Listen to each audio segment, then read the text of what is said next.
Thank you, Tiffany, and thank you.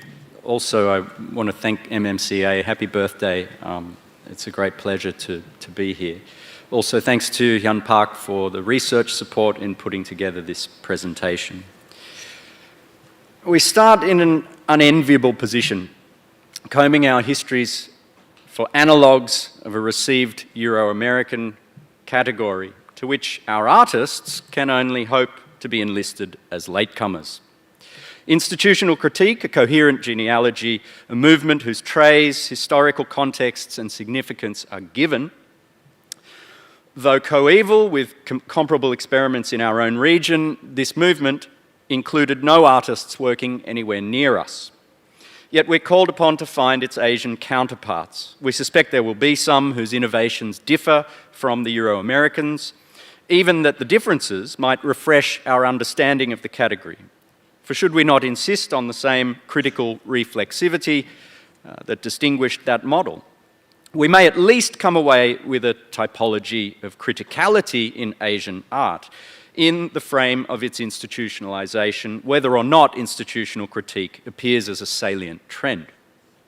Precedents are not encouraging. I detail in the longer version of this paper a few chapters from this 2016 volume, Active Withdrawals, where the term institutional critique lassos critical positions from outside a hegemonic North Atlantic art history.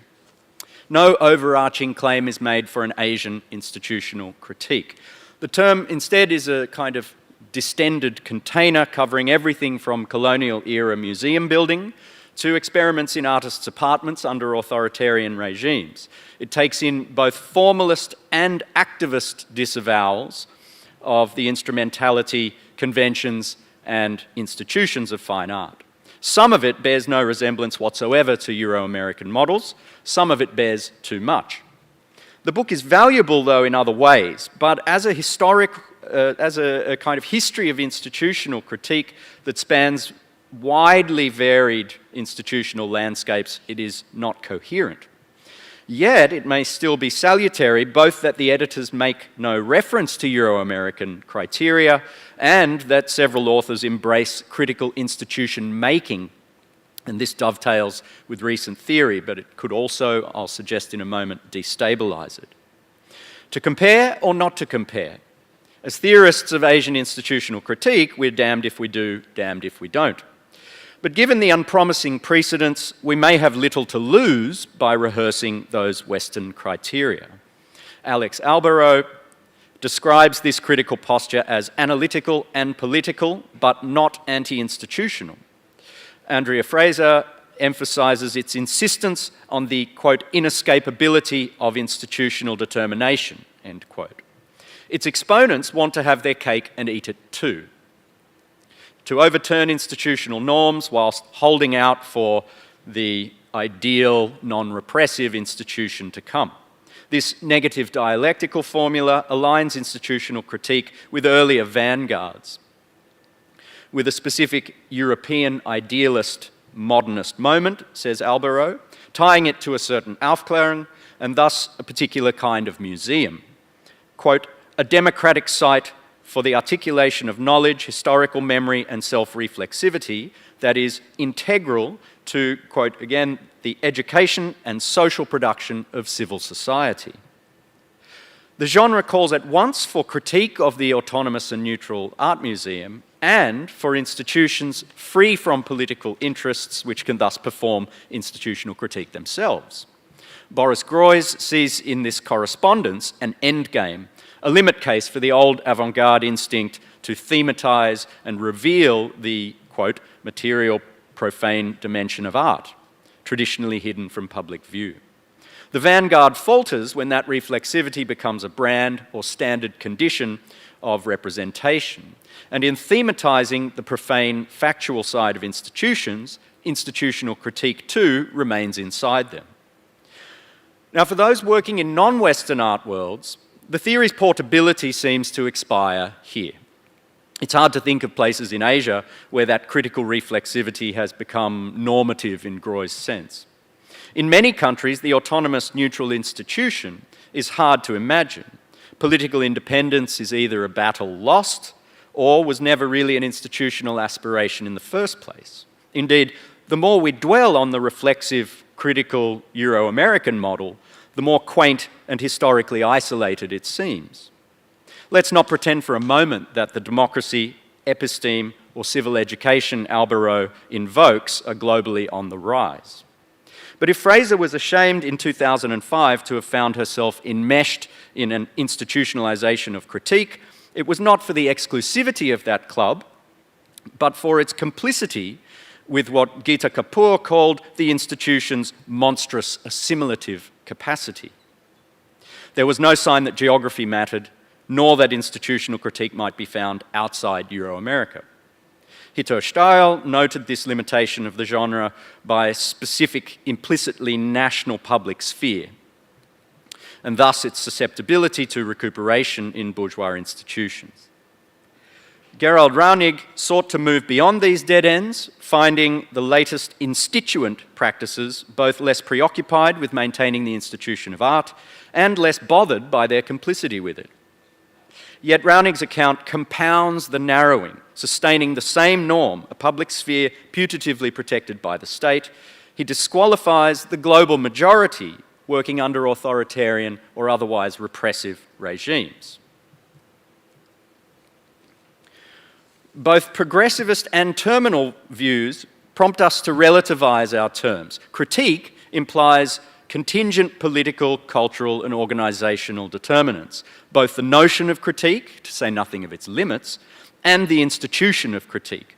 For criticism has its own institution and a professional association, as we know. Critically self-conscious enough to thematise criticism's complicity.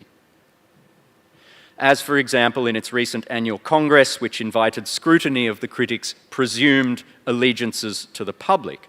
Though of ACA's 63 national chapters, only 6 are in Asia. The program bears no trace of them.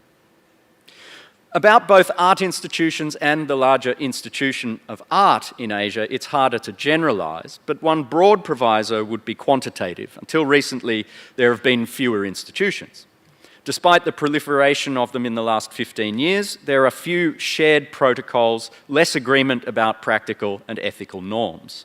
Secondly, publicly funded ones are kept on shorter leashes, so less accommodating of criticism and critical art than in free Europe and America.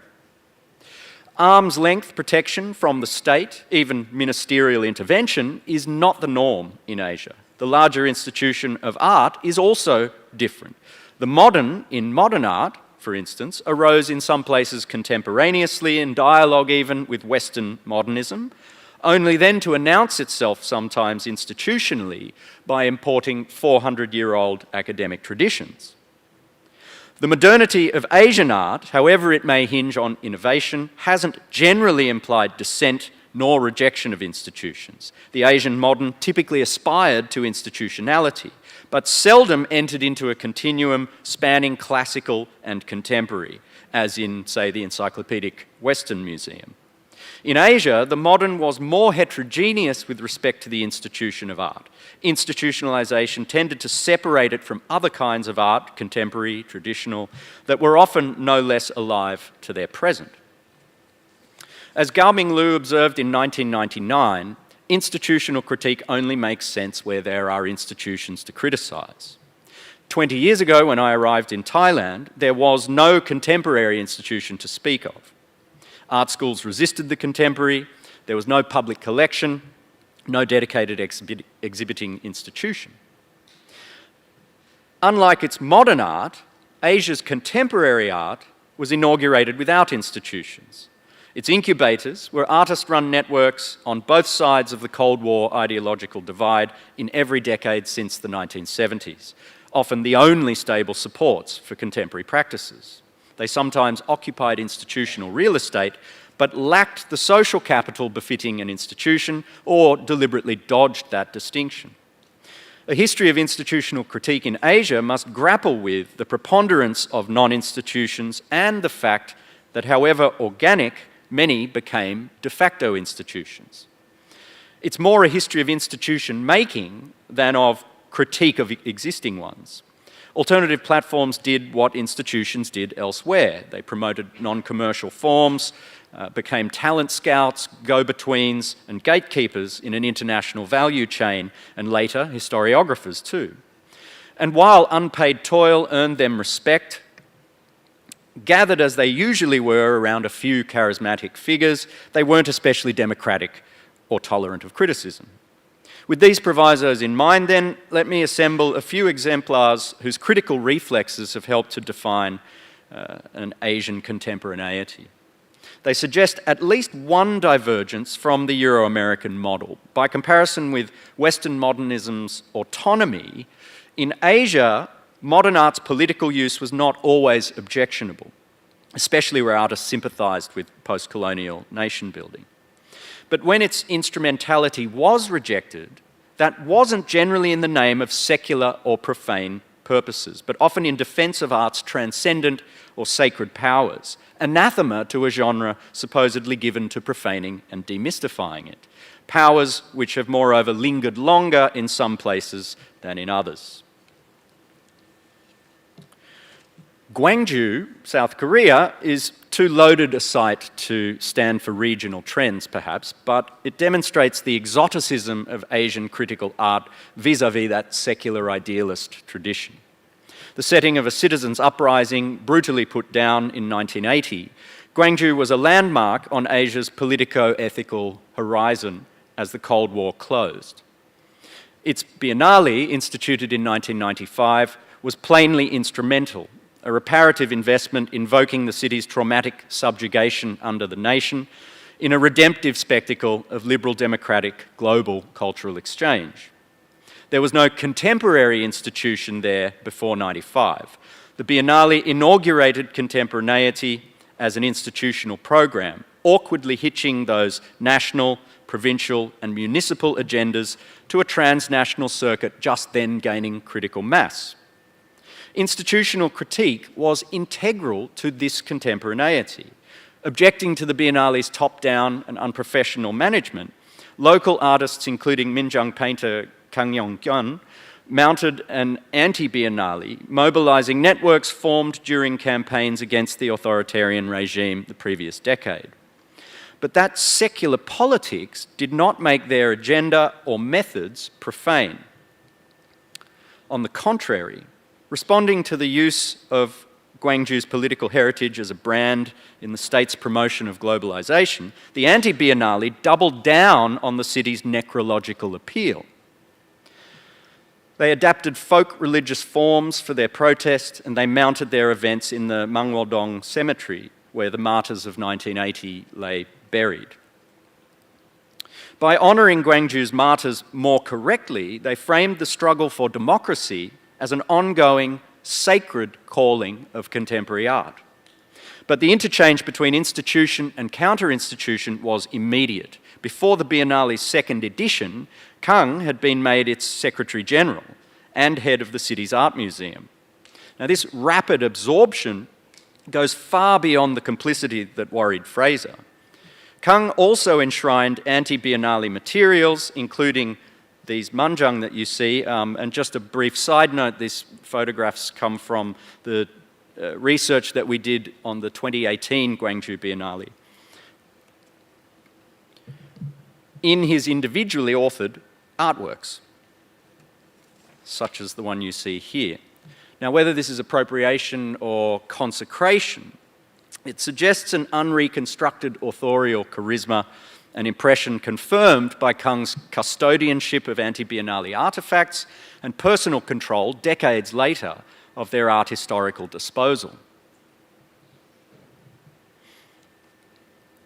Meanwhile, in another genre of spiritual investment attended contemporaneity in northern Thailand, the danger of institutionalisation was a constant concern for organisers of the festivals known as the Chiang Mai Social Installation.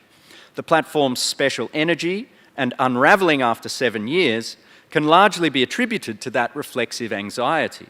Initiated in 1992 to overcome the paucity and conservatism of Thailand's institutions, The festivals occupied public spaces in step with the bourgeois revolution of that same year.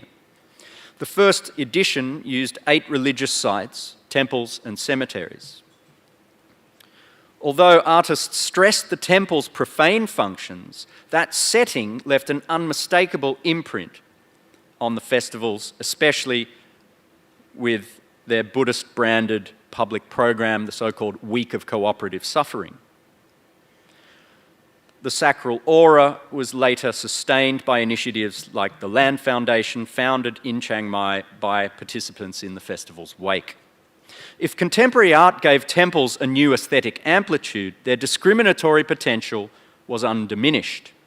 Organisers of Wu Manifesto, an international exchange platform run 6 times between 1997 and 2008, eschewed the patriarchal precincts of Buddhism. They chose secular and domestic spaces to frame considerations of gendered violence, the body, craft, and affective labour. Both series qualified art's critical vocation. In Chiang Mai, they showed that the valorisation of the everyday, a keynote of historical modernism and global contemporary art, was not necessarily a profane calling. Wu Manifesto showed that art's patriarchal power is intersectional, bound up with other exclusive institutions. But even as they elevated everyday life and promoted audience participation, both garnered for artists greater recognition, greater distinction and visibility in society, not the reflexive exposure of that status. With loosened criteria, institutional critique opens onto this history of critical contemporaneity that surpassed local modernisms, but sometimes without antagonising art's institutions. Take the storied 1974 exhibition of Reza Pirdasa and Sulaiman Essa, Towards a Mystical Reality, in Kuala Lumpur. If the Thai platforms critiqued existing art institutions but not the institution of art, the Malaysians excoriated the institution of art without criticising any art institutions. Despite their ringing rejection of a derivative modernist mainstream, these artists showed nothing but gratitude to their hosts, a government institute of language and literature, and no animosity to the academies at which they trained and worked. They thanked in their acknowledgements senior academic modernists, the chairman of the National Gallery, and ministry officials. There was much to like about their show, though, a composed but unsaleable suite of tropical ready-mades, complete with printed anti-formalist manifesto, purporting to liberate from Western epistemes a post-colonial Asian mind struggling to identify with its own cultural and philosophical traditions. Analytical and political, their critique targets modern art as a whole, not particular institutions. They purport to overthrow an aesthetic regime, but preserve the space vacated for an ideal alternative. Their naivety was as naked as their ambition. Admitting to only a beginner's understanding of Zen and Taoism, they commit a raft of not very strategic essentialisms, meditative, intuitive East versus rational, materialistic West. But their relay between foreign critical trends and a nationally delimited modernism exemplified an emerging contemporaneity, favouring again everyday materials and active spectators. They undermine the individual authorship cherished by the abstractionists then prevailing across Southeast Asia. Yet for all that critical zeal, their premises were again not secular. Their mystical reality heralds a re-enchantment, the disruption of a colonial rationalist episteme with another spiritual one. And in this intercession, the artist's worldliness, their contemporaneity, was seen to consist. Now, in these 3 different settings, each germinal for an Asian contemporary art, the latter's spiritual amplitude was demonstrable, accommodating both faith practices and faith in modern art as a quasi-spiritual vocation. In the wake of Indian modernism 30 years ago, Kapoor diagnosed this as a heroic, quote, mapping of the artistic imaginary onto a transcendent horizon. That horizon is still with us. Meanwhile, it's become clearer that to understand contemporary art's diversity will require parsing a similar diversity of modernisms, not just the negative dialectical one that Kapoor glossed as an affirmative desacralization. Defined too narrowly, institutional critique has only seemed possible where a certain disenchantment of art is so entrenched as to make both institution and critique thoroughly and a priori secular, a point from which there can be no going back to transcendence. But where in the world has that point been reached? There may still be debate amongst Adorno scholars as to how theological concepts are reborn through migration into the profane. But why should we assume that such desublimation is called for everywhere else? It has even been suggested that the contemporary art history of Europe's disenchanted Cold War Eastern Bloc conceals of vanguard engagements with religion. In the sharpest rejections of institutionalized modernism in Japan, Reiko Tomii finds Zen inspirations. Kuroda Raiji even discerns what he called a ritual school. I've made a similar case about relational art in Thailand. And even the great secularist Kapoor might concede that desacralizing modernism never carried the day in Asian art, while the shamanistic revivals of heritage that she saw in the early 90s did.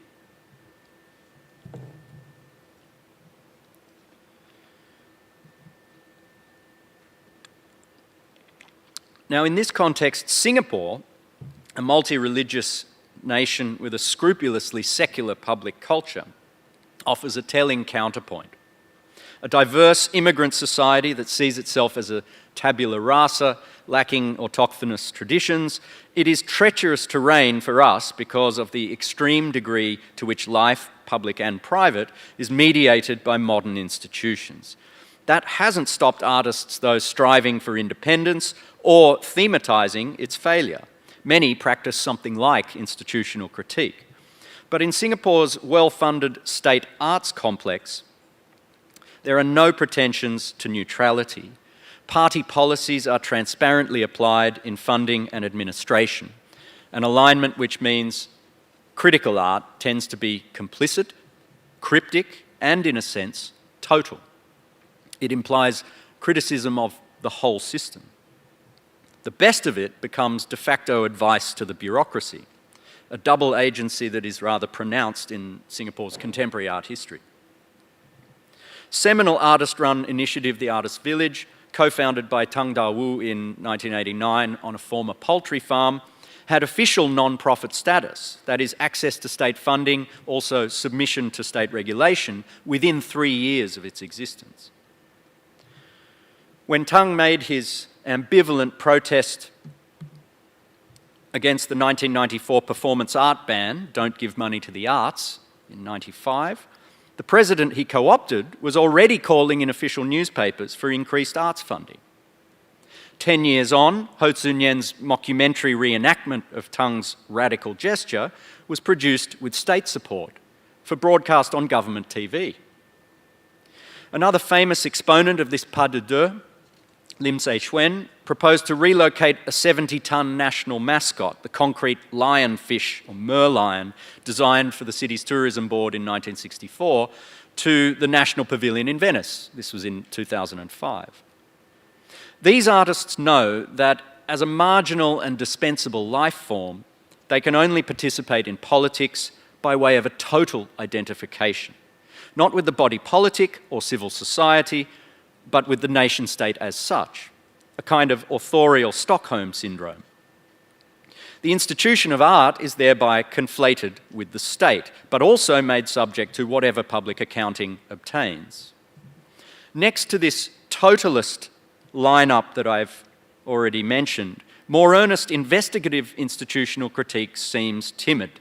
Artist Village offshoot, Artists Investigating Monuments, called for analysis and reimagining of heritage sites, a critical distance from the state they could not in fact take then or since. Yet they broadly meet our Euro-American criteria.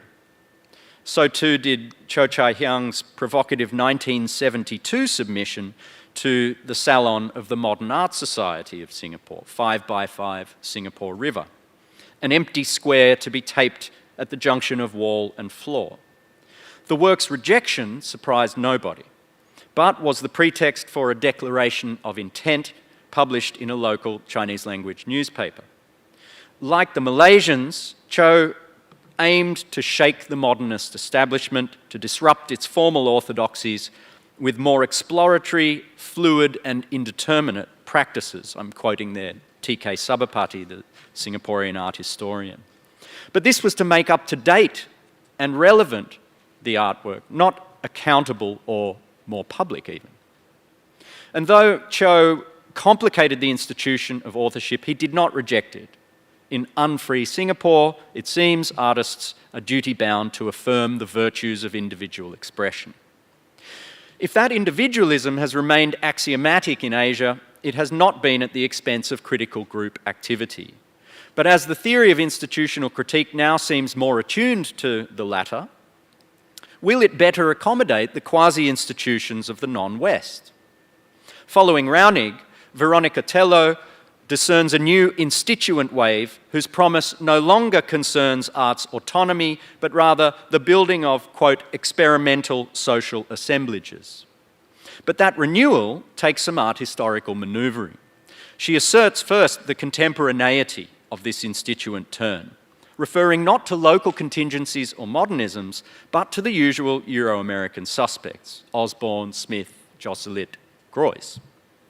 This won't help her overcome teleological temporalities, even if her examples, Tanja Bruguera, Jonas Stahl, Ahmed Ergut, attest to a much wider artistic transnationalism. A second move reinscribes those worldly exemplars in Euro-American discourse. She repositions their institution-making in a history of social practice, rather than the conceptualism to which institutional critique has typically been consigned. This puts emphasis on their relational credentials, collaboration, collectivism, yet she's at pains to distinguish them from a relational art that's prone to misappropriating non-artists' labour. Instituent artists walk a very fine line. Their self-styling as initiators suggests a desire to abandon capitalist individualistic forms of production, she writes. But some authorial autonomy survives, she warns, as they morph into entrepreneurs or, quote, curators of social creativity. I think that phrase comes from Marina Wischmidt. Both the autonomy of art and its desublimation have been less decisive criteria of Asian modernism. Might the opposition between individual and collective be yet another Western imposition?